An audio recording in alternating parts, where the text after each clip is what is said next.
You are listening to the Mrs. Turner podcast. I'm your host, Sarah, and in today's episode, we are going to be talking about Kitchen Day.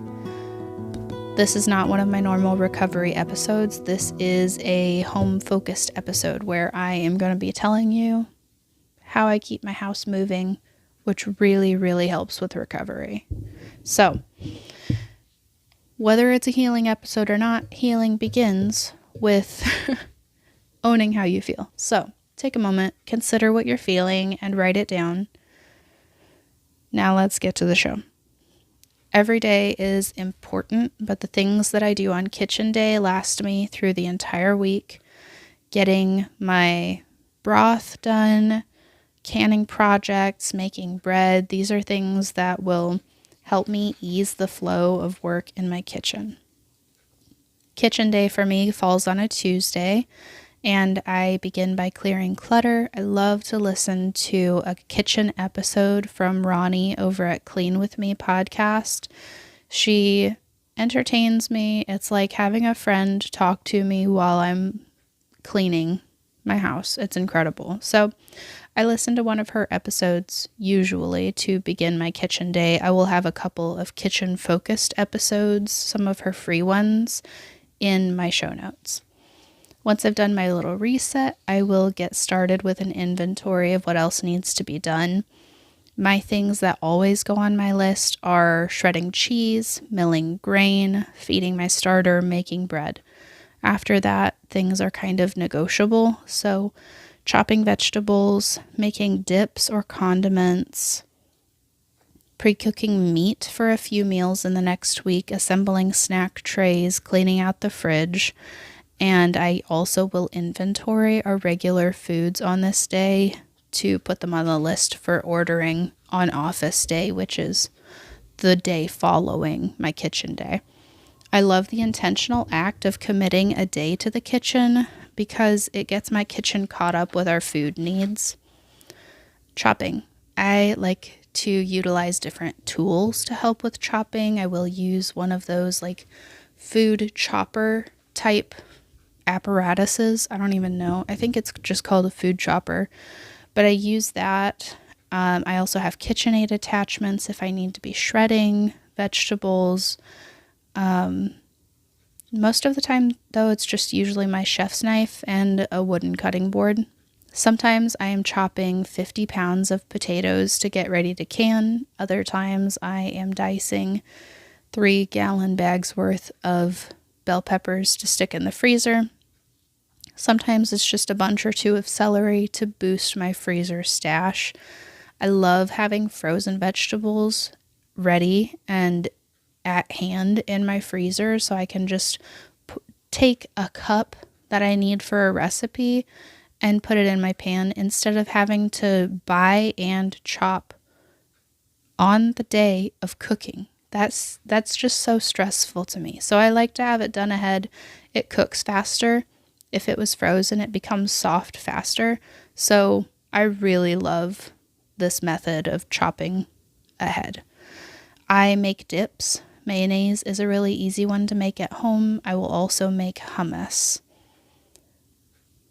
My kids love hummus, and it's a really easy snack. So that's one I like to have in the house regularly. Feeding my sourdough starter. I like to get that done as one of my first projects so I can make sure that it's rising well before I stick it back in the fridge. I make bread. I have a bread machine. I love my bread machine.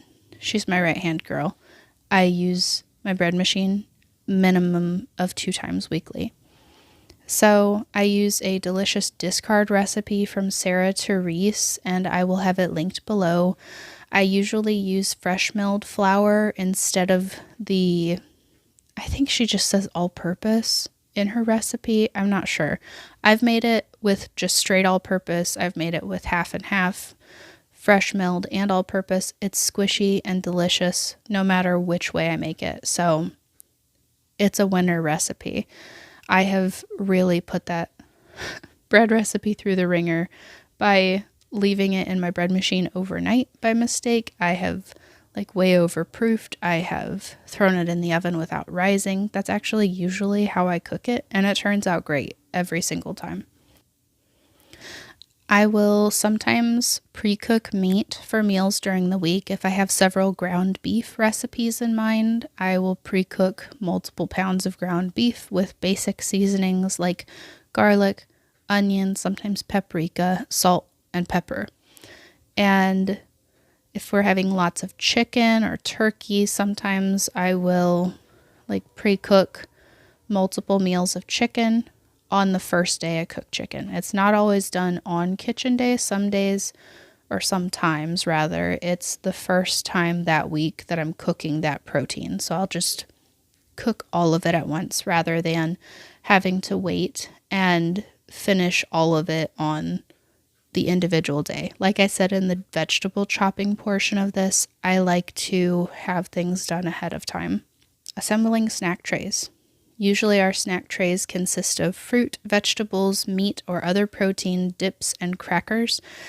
And I really want to start doing a weekly snack tray that I can just put in and out of the fridge during the week and refill things as we go.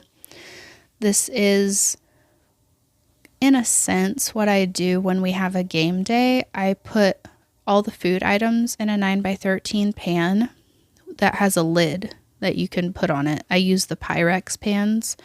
So you can put all the items in there, lay it out how you want, and then you can just close the lid. And then you're able to stack things on it. You can slide it in and out of the fridge super easily. It's an amazing tip for getting food prepped for lunches. So some of our favorite fruits: grapes, clementines, bananas. And then vegetables, we'll do sauerkraut, pickles, baby carrots, celery, cucumber slices.